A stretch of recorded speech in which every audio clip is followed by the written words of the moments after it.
Okay दोस्तों, YouTube channel में आपका स्वागत है। आज का सब्जेक्ट सिक्योरिटी गार्ड से रिलेटेड, सिक्योरिटी गार्ड के स्किल्स।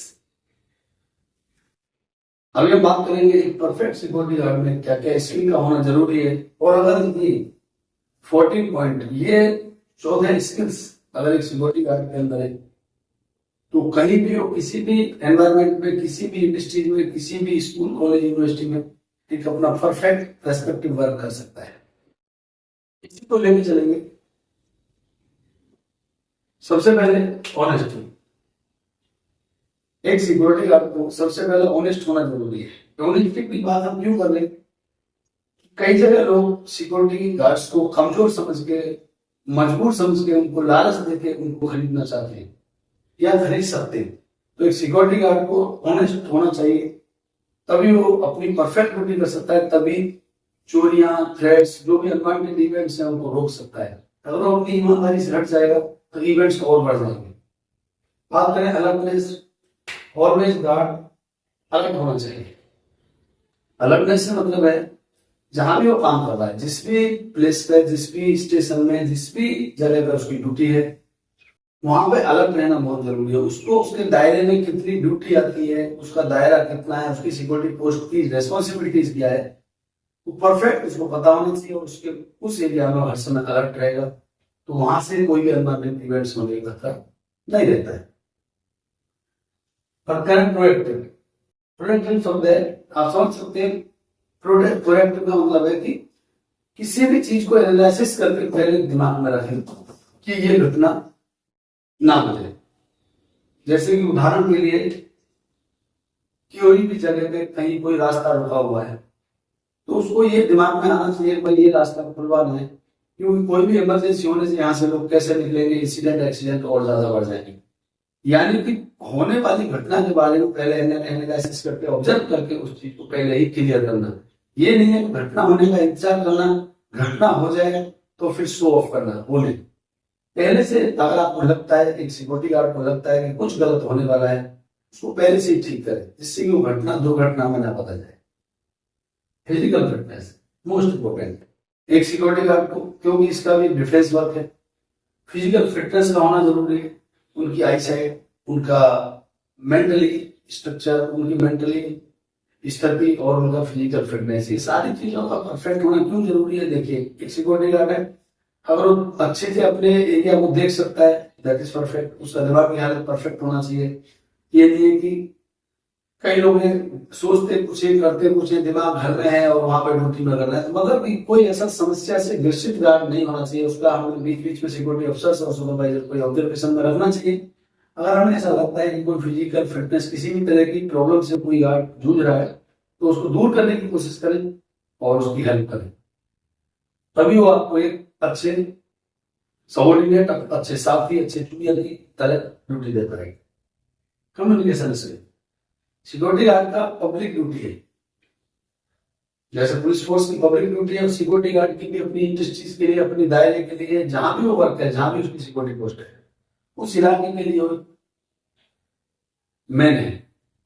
उसकी जो लैंग्वेज है, उसकी बातचीत जो है, बात करने का तरीका है, उतना सॉफ्ट होना चाहिए जो सामने वाला है, जो भी सामने विजिटर आया है, जो भी मिलने वाला है, जो भी गेस्ट आया है, प्रभावित हो उससे। ये नहीं हम रूड व्यवहार, रूड बातें करें और फिर वो चीजें बड़ी हो जाएंगी। कम्युनिकेशन बहुत ही सॉफ्ट हो सके, अच्छी लैंग्वेज में बात करें। आपकी बेशक आप हिंदी जानते हैं, इंग्लिश नहीं भी जानते हैं तो चलेगा, लेकिन आप अपनी अच्छी लैंग्वेज, स्वीट लैंग्वेज में बात करें। लैंग्वेज कैसे होनी चाहिए, कैसे बातचीत करना चाहिए, वो पहले वीडियो में मैं डाल भी चुका हूँ। लेकिन सिक्योरिटी गार्ड की प्योर स्किल्स क्या होनी चाहिए, इतनी स्किल्स हैं तो आप बिल्कुल परफेक्ट सिक्योरिटी गार्ड है। टीम वर्क, सिक्योरिटी का काम टीम वर्क में है, तो कहीं भी टीम वर्क में काम करने की आपकी कैपेसिटी होनी चाहिए। ये नहीं आप अकेले अकेले रहना जानते हैं, 4 लोगों के साथ रहे तो आप झगड़ा फसाद शुरू कर दें, नहीं। कुछ आप उनकी समझे, वो आपकी समझेंगे, तभी आप एक अच्छे टीम वर्क में रह सकते हो। टीम वर्क में रहने की कैपेसिटी होनी चाहिए इस दुनिया में। सिंगल आदमी नहीं कोई काम नहीं करता है। छोटे से छोटा वर्क टीम वर्क में, एक टीचर ले रहे हो स्कूल में, अगर 5 टीचर है प्राइमरी स्कूल में, तो वहां 5 लोग तो होते हैं, तो आपस में उनका कम्युनिकेशन टर्म्स बहुत परफेक्टली मैच करती है। क्योंकि जहां आपकी कम्युनिकेशन स्किल्स गड़बड़ है और टीम वर्क में काम करने की क्षमता नहीं है, तो वहां आप काम नहीं कर सकते। कुछ ना कुछ दिन में आपको टर्मिनेट होना पड़ेगा, आपको खुद जाना पड़ेगा। एबिलिटी, क्षमता, आपकी जो स्किल्स है, आपकी जो कार्य करने की क्षमता है, वो बिल्कुल मजबूत होनी चाहिए, दृढ़ मजबूत। ये नहीं है आज किया 4 दिन के बाद आपने सोचा ये काम मैं क्यों करूंगी, तो ऐसा वैसा, तो ये चीज पहले ही सोच के रख लो। ऑब्जर्वेशन, आपकी ऑब्जर्वेशन क्षमता बहुत अच्छी होनी चाहिए, किसी भी चीज को ऑब्जर्व करने की। कहीं से कोई आदमी डेली नहीं जाता है, वहां से कोई नया आदमी आपको जाता है, नया कोई मूवमेंट आपको दिखाई देता, तो आपका दिमाग बिल्कुल शार्प काम करना चाहिए कि यहाँ से कोई डेली नहीं जाता था मेरी सिक्योरिटी पोस्ट के आगे से या मेरे इलाके से, आज ये आदमी जा रहा था, उसको ऑब्जर्व करें। इसका एम क्या है, क्या ये कुछ गलत करने जा रहा है, या ऐसे रूटीन में जा रहा है, या चोरी करने का इसका प्लानिंग है, या इस सिक्योरिटी को ऑब्जर्व कर रहा है। क्योंकि आप याद रखना, जब भी कोई चोरी चकोरी कहीं भी कुछ भी होता है, ये down line, bottom line, top line, चाहे वो पुलिस के साथ हो, चाहे इंडस्ट्रीज के साथ हो, चाहे फौज के साथ हो, लोग ऑब्जर्व करते हैं। पहले 1-1 महीने 10-10 दिन ऑब्जर्व करते हैं जिनको घटना को अंजाम देना होता है। तो हमें अगर कुछ नया लगता है हमारे ऑब्जर्वेशन में, तुरंत सीनियर को रिपोर्ट करें। बात आती है क्रिटिकल थिंकिंग। बिल्कुल आपकी विचार सोच बहुत ही मजबूत होनी चाहिए, दृढ़ सोच। कस्टमर सर्विस, ये सेल हुआ गई, जो भी विजिटर्स वगैरह लोग मिलने आते हैं, कस्टमर सर्विस आपकी बहुत परफेक्ट होनी चाहिए, ताकि हम लंबे समय तक एक अच्छा जॉब और अच्छे अपने स्टेबिलिटी को संभाल सके। इमरजेंसी रेस्पॉन्स सबसे मोस्ट इम्पोर्टेंट। आपकी एक सिक्योरिटी पोस्ट में ड्यूटी लगी है, तो आप ये न समझें कि मेरा यही इलाका है।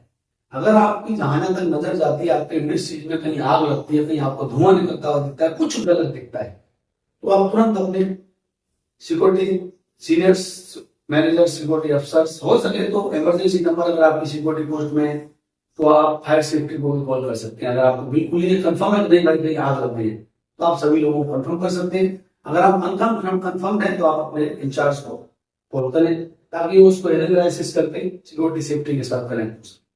सिक्योरिटी गार्ड का एक बहुत बड़ी रेस्पॉन्सिबिलिटी है। गार्ड्स क्या सोचते हैं कि सुपरवाइजर और सिक्योरिटी अफसर की ड्यूटी, ऐसा नहीं। आप उस चेन के पहली कड़ी है, आपका मेन रोल होता है। हर सिक्योरिटी गार्ड को इस तरह से सोचना चाहिए, इस तरह की स्किल्स को इकट्ठा करना चाहिए अपने अंदर।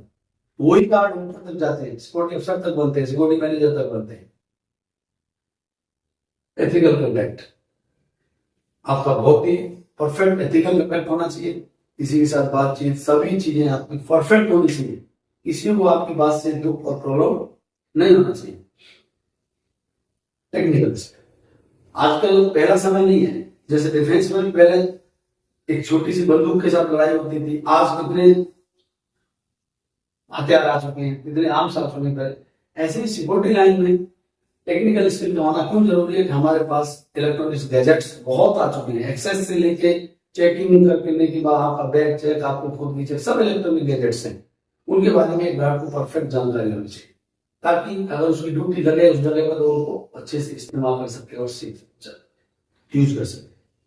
टाइम पंक्चुअल, लास्ट एक सिक्योरिटी गार्ड के अंदर टाइम पंक्चुअलिटी का होना बहुत ही जरूरी है। अगर आप टाइम पंक्चुअल नहीं है, सिक्योरिटी गार्ड नहीं है, तो दुनिया में कोई भी हो, अगर वो टाइम पंक्चुअल नहीं है तो एक लॉन्ग टर्म अपनी ड्यूटी को नहीं निभा सकता, कहीं ना कहीं प्रॉब्लम खड़ी हो जाएगी। तो दोस्तों, एक सिक्योरिटी गार्ड के स्किल्स के बारे में और इससे ज्यादा भी हो सकते हैं, क्योंकि स्किल्स का कोई माप और पैरामीटर नहीं होता है। स्किल वो चीज है, आप इसको जितना पढ़ाएंगे उतना ही आप आगे बढ़ते चलेंगे, आप प्रमोशन लेंगे, आप लोगों की नजर में परफेक्ट गार्ड की गिनती में आएंगे। बहुत सी चीजें हैं इसमें, तो आप इसको ध्यान से समझें। जो भी सिक्योरिटी गार्ड से इन चीजों को अपने अंदर उतारने की कोशिश करें और एक अपने फ्यूचर को ब्राइट बनाने की ट्राई करें। ओके दोस्तों, थैंक यू।